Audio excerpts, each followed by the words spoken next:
Assalamualaikum, Hamzah. Welcome to Member Spotlight. Wa alaikum salam. Pleasure to be here.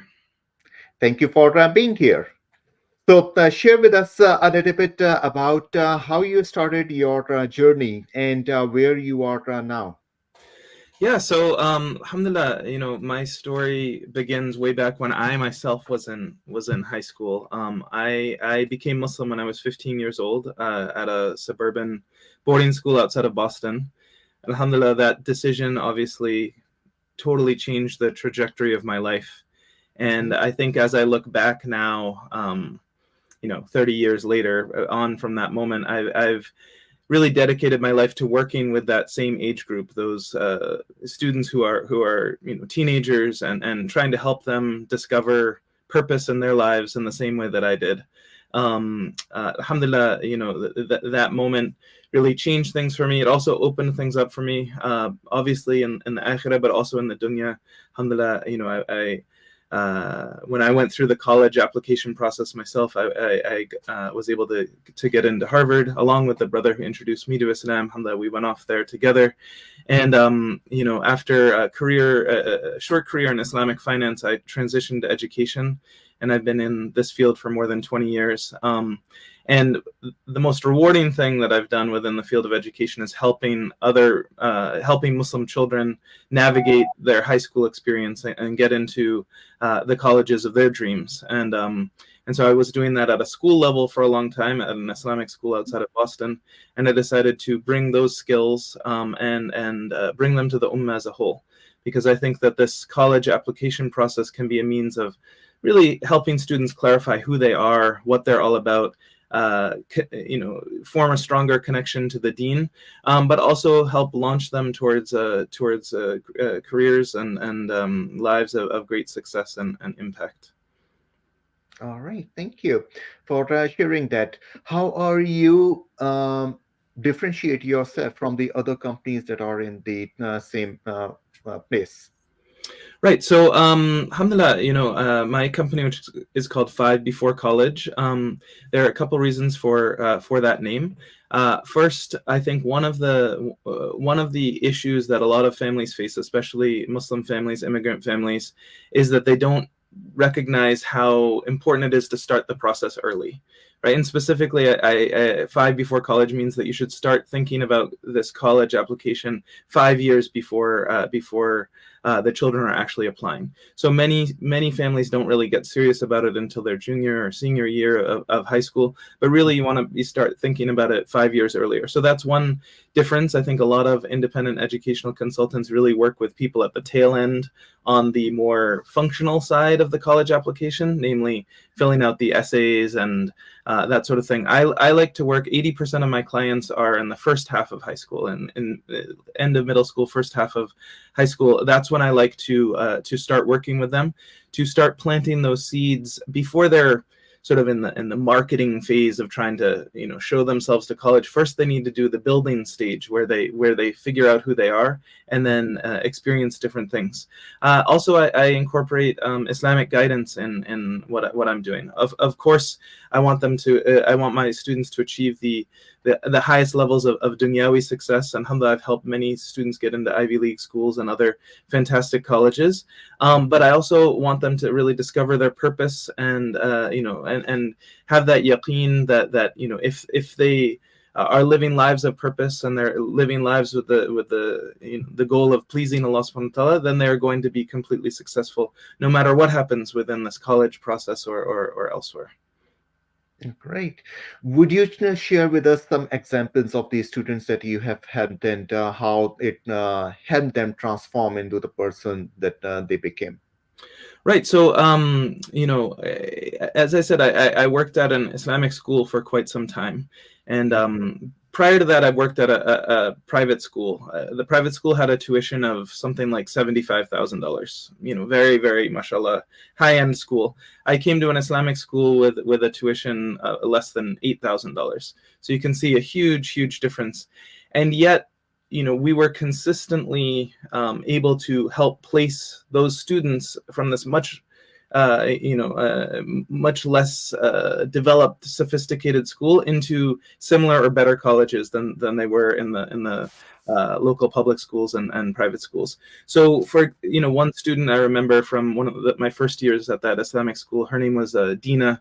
And mashallah, I began teaching her in 8th grade. When I think of 5 before college, I always think of her story. She was someone who was already very sort of intellectually excited, but there didn't seem to be a good outlet for all that intellectual firepower that she had.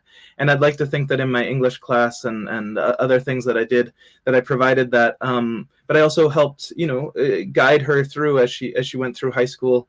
And as she designed her summer programming and her dual enrollment classes and everything. And alhamdulillah, she became a really compelling candidate. She got into to MIT, and she recently graduated from MIT. Then she did her master's at MIT as well. Just got married a couple weeks ago. I was at her wedding. So mashallah, it's an amazing privilege to work with these kids. And there's so many others like her that I've worked with over the years who you just see this incredible growth over the time from middle to high school. Okay, all right. Where do you see most of the problems that you solve for these students? Where they are coming from, and how, as a community, we can overcome those? Yeah, that's a great question. I think that mashallah, the Muslim community in the States tends to be there are a lot of professionals, and they are very well established, but many of the families did not go to college here in the States themselves, right? And so they often came over for graduate school or when they began working, and so they don't really understand some of the nuances of the application system.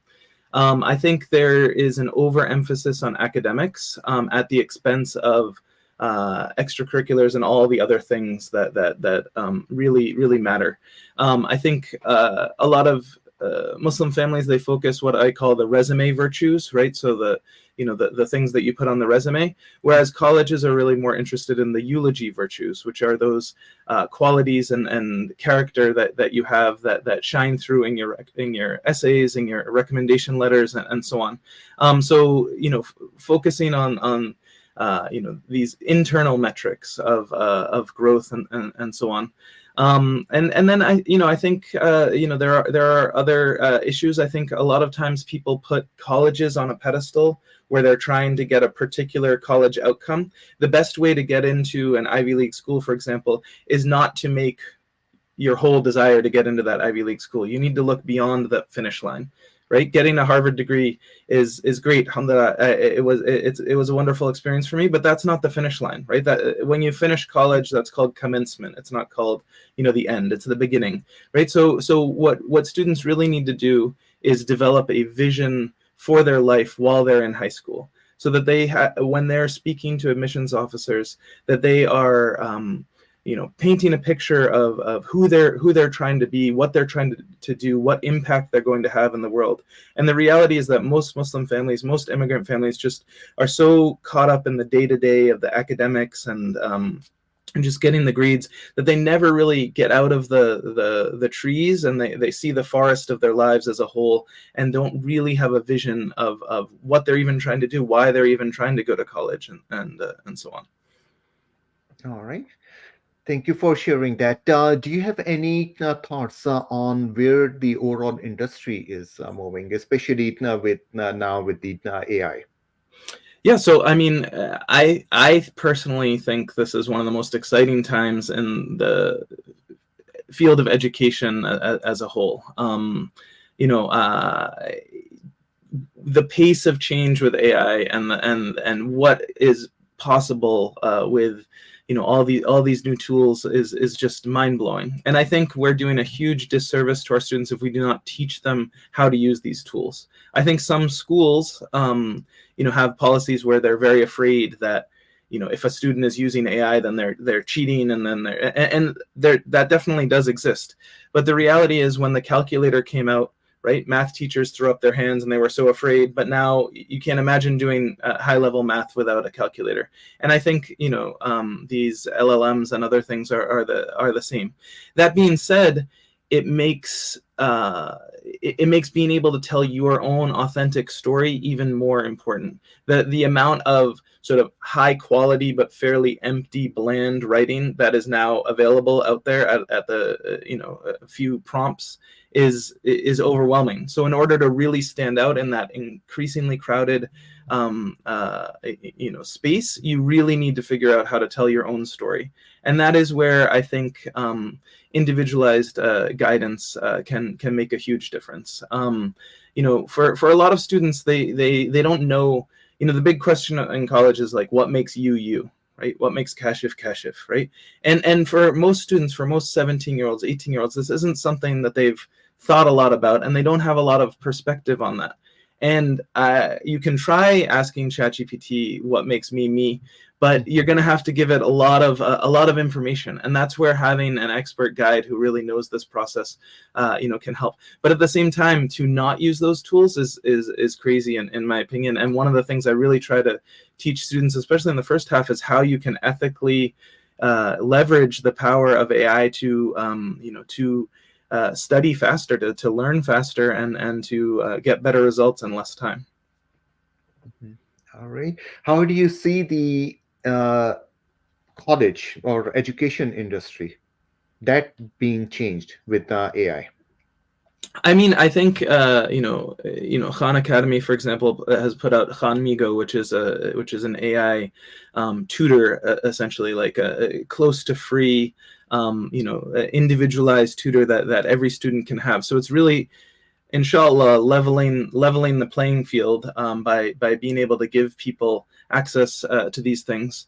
But people always say, is AI going to replace your job? And what I say is, AI is not going to replace your job. People using AI are going to replace your job, right? So you do need to learn how to do these things. Like, even with my own daughter, when she's studying biology and she comes across some concept that she doesn't understand, right? By teaching them how to write prompts, explain this to me like I was a fifth grader, right?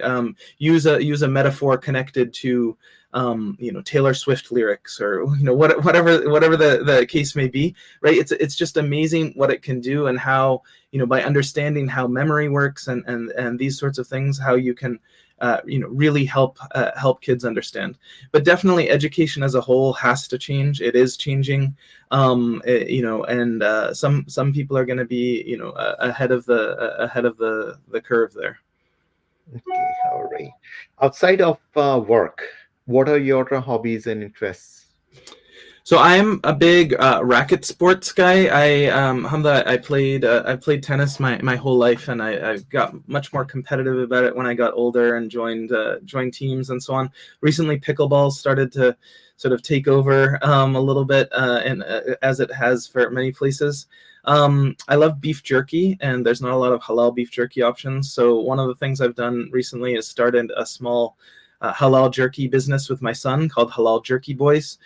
So we get big things of halal meat from Restaurant Depot, and then come up with different marinades and so on. And I'm trying to teach him about entrepreneurship as well, because I think it is so important to get kids started early on these ideas, that the sky's the limit in this new world that we're living in. And so that's one of my other hobbies. Okay. How old is your son? He is 12. Alhamdulillah. 12, yeah. So that's the best age to start on that. Inshallah, he's gonna be running his company soon. Inshallah. He'll be a future AMCOB member. Yes, looking forward to it. Any last question? Any message that you would like to give to fellow entrepreneurs, or anything else you would like audience to know about you? I just think, I wish that I had made this jump a long time ago. As much as I loved my time in the classroom and in the school setting, the freedom and flexibility of being an entrepreneur and bringing something that the world needs that you uniquely know how to give is just, an incredible privilege. And I think there are a lot of people who I think for a lot of people who are in corporate, they talk about golden handcuffs, right? And that's definitely something that keeps people back from going out on their own, even though they know they really want to. For me, I call it altruistic anchors, right? These were this desire. I was working at a small Islamic school. I wanted to help these kids. I could see how much impact I was having on them, right? But I think that prevented me for a long time from taking the step where I can help so many more people by taking my knowledge and bringing it to the ummah as a whole. So I would encourage people who are listening, who are thinking about entrepreneurship. If you do this and you do it for the sake of Allah, with this Islam in mind, and earning halal rizq, then it's just, subhanallah, it's an amazing lifestyle, and it's an amazing privilege. So alhamdulillah. All right. Well, thank you for being part of AMCOB and being a member over here. And thank you for sharing your insights. Oh, thank you. Jazakallah khair. Barakallah feek. All right. Okay. Assalamu Assalamu alaikum.